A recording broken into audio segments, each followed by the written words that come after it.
When I got the job, everyone was saying, Coach, you need to be the running rebels. We want to see us back playing fast and up tempo. I think we have done that. Now we've got to have our defense matched to our offense. Part of that's defensive rebounding, and we've been better defensively as of late. But defensive rebounding night, this afternoon we weren't real good. But I think people see our style of play, and we do play up tempo, move the ball, and can put the ball in the basket. I was telling Steve, I thought the most important number for you guys was 2, and that was how many fouls Kamani Hamilton had today. You've talked about it a little bit. What's your relationship like with him? How have you gotten him to improve that aspect of his game? Look, this is something that I've learned going into the portal for next year. Kamani Hamilton has 12 foul outs. Prior to coming here, he fouled a lot at High Point, a lot. And, you think you're going to get him and you're going to change a bunch of things and change habits. Believe it or not, he's really gotten better defensively. But he still makes, previous to this game, he still makes a lot of undisciplined plays defensively. And he has a lot of foul outs, and it's cost us games. What I've learned is someone who's going to be a senior or a junior probably, or especially a senior in the portal, your habits are going to be your habits. You can change them a little bit, but they're going to because they've been doing it for so long. And the hardest thing for someone to do is to change. And so, yes, we've actually gotten better. It's just been hard for him. But I've been on him hard. I coach the guys really hard. I'm very direct and honest with the guys. But I also don't use any profanity. So there can be I can coach him hard because no messages ever get mixed up. And we're undefeated when he plays over 30 minutes and scores over 20 points. And in order for us to do that, he's got to stay in the game and defend without fouling. And he did that today. We went to him a lot late. Obviously, Dre struggled today. Did not have a good game, so we found a way to win without him, and we went to Kamani Hamilton. He delivered big time. Josh Pastner here with Cofield and Company on ESPN Las Vegas, ESPN Reno, 73-70 victory in the first round of the Mountain West Conference Tournament. Tomorrow, noon start again against a familiar foe in Utah State. We'll get to them in a second.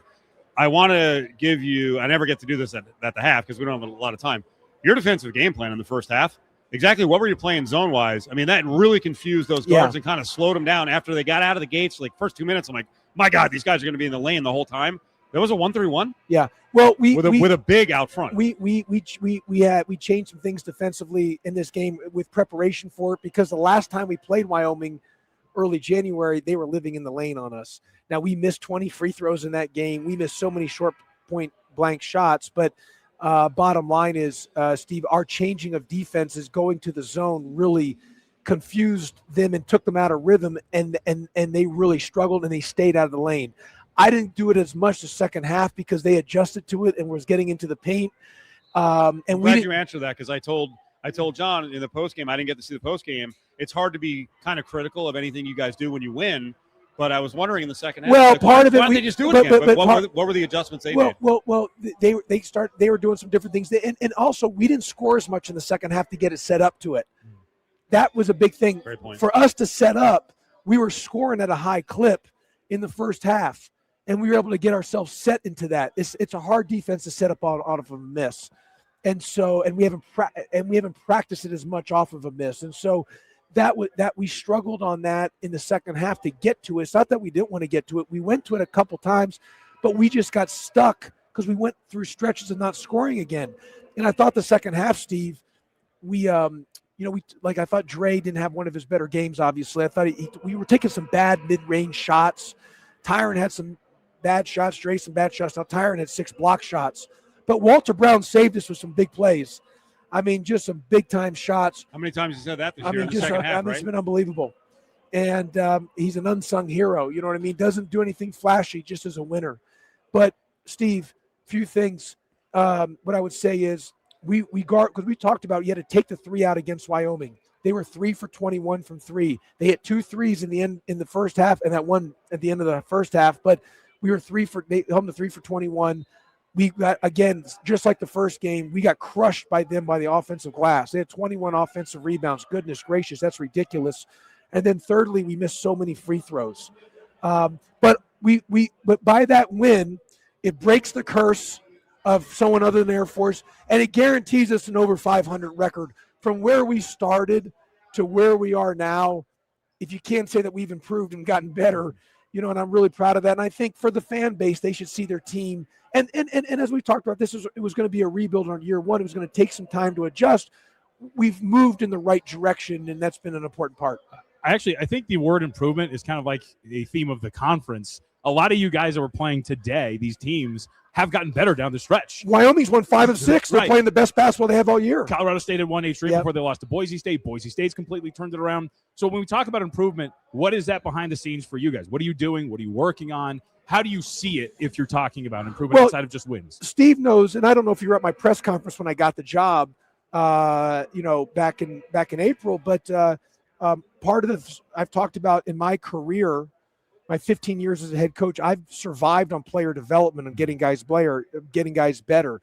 That's been a survivability of mine because I haven't. Yes, I've recruited high levels and got a lot of guys, but also we've gotten some guys who are under the radar, and so we've survived on individual player development.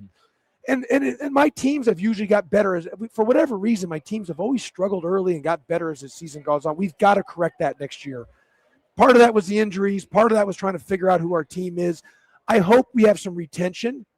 That's a big thing in this day and age, to have some retention, to have some success. Yeah, we might have to have 13 new guys, but fans, if you want good players here or keep some of our core group, retention's a big deal, but retention equals financial money because of the NIL, just the reality of it. So, but that's something that we pride ourselves on our direction of our player development in the things that we do in the setup of it. And it's worked out for me for 15 years. Josh Pastner is with us. Last couple of minutes. Rebels win. They advance to tomorrow. Noon game. Come on. You got to come out here. I mean, I thought there was more Wyoming fans today. Did you think so, Steve? They were loud. I don't. So we need, and I get, and everyone. You do this. But Steve, everyone told me that now if you get to the semis, which has been over 13 years, it'll be a sold out crowd. I don't know. You've been here longer than me. People told me it was going to be an empty gym the first game. I thought there was more Wyoming fans. No, I thought the UNLV fans cheered hard. Got loud late. But it got loud late. But we need a good crowd tomorrow because Utah State has traveled well here with a lot of their fans. So we'll see. But tell me, am I right on? You know better than I do on this stuff. Well, I got 2 questions for you. One on retention, right? Yesterday, Dre made a comment that I think people took the wrong way. He said about 2 guard and point guard. In the future, I'm going to play whatever position, whatever head coach I'm playing for at the time makes me play. I don't care if it's the 4 or 5. I'll play it. He laughed. Your relationship with Dre and kind of the way he speaks and his sense of humor and kind of the future, the relationship you developed. Like, how do you take that statement? Well, he did correct it. If you notice on his X, he said, hey, I didn't mean, he kind of said that one. And then secondly, he said in the post-game press conference today, he clarified on that is whoever he plays for, no matter if it's, college, pro, overseas, NBA, that he'll do whatever the coach says to him. But look, here's what I would tell you, Steve. Dre wants to be here. We want to keep Dre. Dre does not want to leave. He loves playing for me. He's gotten better. It's the best he's played all of his career. I mean, he's been one of the best guards in the country. But it's going to come down to are we going to be able to financially keep him? That's the reality of retention. And he's not the only guy. And so I'm just speaking truthfully, Steve. I mean, and I'm not mad at anything. This is just the world we're in. If Dre wants to be here, I know that. Doesn't want to leave. But it just comes down to financially. It's a topic for down the road. I don't want to belabor the point. I'll close this part by saying Anthony Calandria, the quarterback for the Rebels, wanted to be here too. But then realities came and Nebraska came in with a big number. But but that's the thing. Now the difference is football is so much, and we all know how important football is, but they have such larger numbers. Basketball is such a smaller number game that you don't have to have 13 guys. You know what I mean? You get what I'm saying? But we'll see what happens. It's little that's out of my hands. I got a minute left with Josh Pastner. Even though I got a fundraise, so anyone listening out there, if you know anybody that has long arms and deep pockets, not short arms and deep pockets, but long arms and deep pockets that hasn't been tapped to, email me, joshua.pastner@unlv.edu. If you have a potential donor or somebody that needs a tax write-off, joshua.pastner@unlv.edu. Let me know. 45 seconds. It's impossible to beat a team 3 times in one season. I don't believe that. Impossible. Well, that's ridiculous. Come on, Steve. This is sports. Every game is unique. Yeah. Every game has its own entity, its own identity. Its own game is separate. Utah State's is a very good basketball team. They're very well coached. They're not worried about the first 2 times we played them, and we got to go out and play the game. I'm not that beating a team 3 times. I'm not a big believer. You just got to go play the game, and because every game's unique in its own separate deal. Well, I'll tell you the reason you beat them and why teams have had trouble beating them. They've been tougher than people, and in the 2 games you played them, you were tough. Yeah, and we took care mean. and we took care of the basketball, and people talk about we play. One of the things I talked about, because we're scoring over 80 points a game.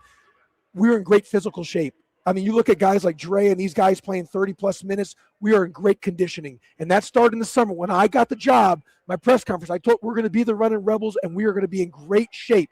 You can't be a great player without being in great shape.